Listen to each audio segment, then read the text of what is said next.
10:30 AM, June 18, 24. Overnight na part 3. Nung research mabali vlog, tanawa ra gud guys. Medyo naayo na siya. Pero by the way, kay kagabi ako gibutang something. Laoy nagkuan na siya guys. Oh, pero okay na siya. Wala na siya nag-reddish. Kini akong gibutang guys. So, wala akong nagkuan, wala akong nagpa-check up, wala na po ko nangutana sa pharmacian. Mo na akong gigamit. Okay, mo na to ang discussion karon and etc. Oo, okay. Na, sa kuan lang na estimation, niabot siya 2 weeks kapin nga na ako'y ingani nga samad. Siguro sa kuan ni ba, sa kuan lagi ni, nagduda ko nga sa kuan ni gikan, sa kuan ni pagnilkater. Oo. Okay, change topic. By the way, tagan man to ko i-discuss sa inyo karon. So, dili lang ta mabot og 10 minutes karon kasi you know what, na ako'y anxiety. Oo. Di ninyo maramdaman, nakulbaan, nag-overthink. Naku, gina-overthink. Kay, unya, si Ma'am Christine daw, ingon sa akong classmates, mag-defend daw mi o research na mo. Pero, mura mo tog case study. Pero, katong classmate ako si Muhammad Sarip, i-chat GPT lang niya. Wala siya nag-case study kay about sa weather data. So, sa ako ang understanding, kailangan mo adto og kanang Pag-asa weather station. Naba na diri sa Davao City. Wala mo kabalo basta murag naman yata siguro pero wala na sa Matina.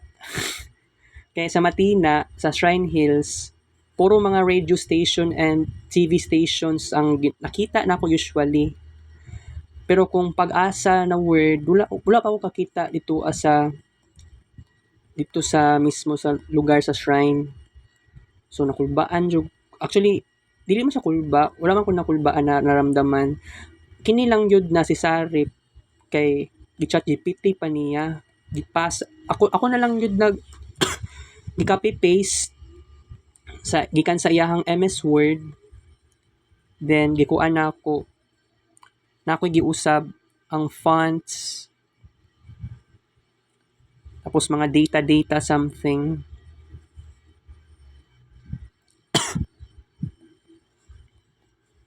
Makatawa lang ko magunahuna ay dili gyud to ingatuon. Pero mangutana ko kay Sarip giunsa niya pag chat GPT. Punadoy kuan limitation ang chat GPT kay mubayad pa daw siya dollars daw kaayo per month.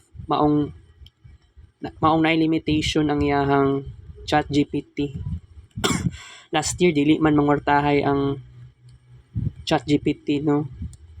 Nagagamit kog chat GPT pero dili kaayo sa katong subject na information technology ni Ma'am Eileen. Wala man day ko subject ni Ma'am Eileen information technology kay naklasihan naman din na nako sa Samsung na old school nako. Pero wala man gyud maura gihapon wala ko nasabtan sa gieskwelahan nako dito sa Samsung. Maski katong kay Sir Hernandez, teacher na ako dito sa may Samsung. Kuan niya tato yung subject ka ng OOP. Basta mo wala ko ka kuan sa acronym. basta bad trip kaayo guys. Okay. So, kailangan ko magdali-dali karon kasi kung mato kog eskwelahan unya dapat mga alas 12 dapat pwede na ako mag-ilis og sanina. Prepare na totally. Pero wa mo kabalo ba kini mga classmates na ako, wa mo kabalo nga na ako'y anxiety. By the way, ugma midterm exam niya wala pa ko'y bayad. Ang total daw na bayaron is 4,066 pesos na dapat bayaron daw na ako. Siguro 2 ka exams na daw yata to. So kung pwede, hation na lang siya, himuon na lang 2,000 akong bayaron lang sa, or pwede dungagan to 66 pesos para ang final exam na bayaron is 2,000 pesos na lang. Kung mama karon wala ko kabalo asa kung inahan karon. Lakaw-lakaw pa siya. Karon gituyo na ko nga magsayo kog kuan guys, sayo kog kaon, magsayo kog kids paint. Okay? Pero na ko i-announce sa inyo ha, kung magkaroon tayo ng matinding kids paint, whether unya or ugma, mao na ng sign na tapos na po tayo sa pag-decline sa kids paint. Although sa akong napansin, kay nag-summer class man ko no, wala ko naramdaman nga nag-decline ang kids paint sa Marvin Ray Vlog. Wala po ko nangatik, pero nawirduhan lang ko nga from June 3 hangtod karon na adlaw-adlaw na ang ato ang kids paint. Supposedly dapat every kadlawon dapat mag-study ako. Wala man ko nag-study. Tinuod, wala ko nag-study sa kadlawon. Nagmatla ko gaganihan no, mga padulong na alas 4. Alas 4 naman dito usually. Pasado.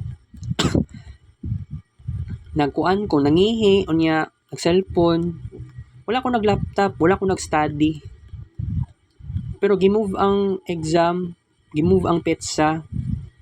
June 17 ang original na time, nahimo nag June 18, pero gi-change, gihimo na ugma. Ugma na ang amo ang exam sa midterm, June 19, 2024.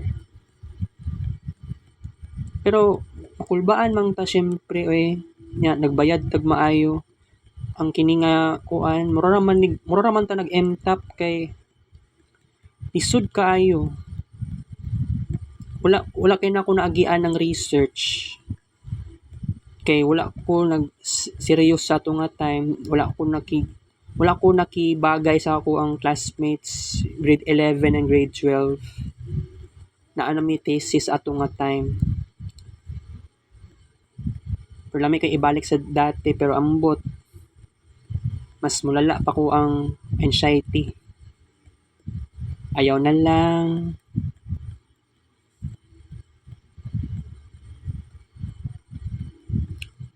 Okay.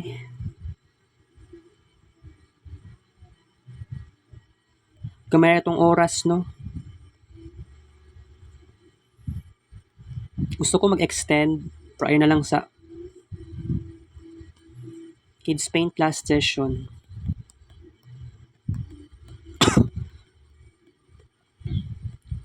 So kini discussion na yun ni ay Kids Paint aron dili masayang ang oras. Pas ta. Ahak lagi kaayo nga nikaon ta karon alas 10 nya pero kaganiha nag-toothbrush tag alas 9 sa buntag.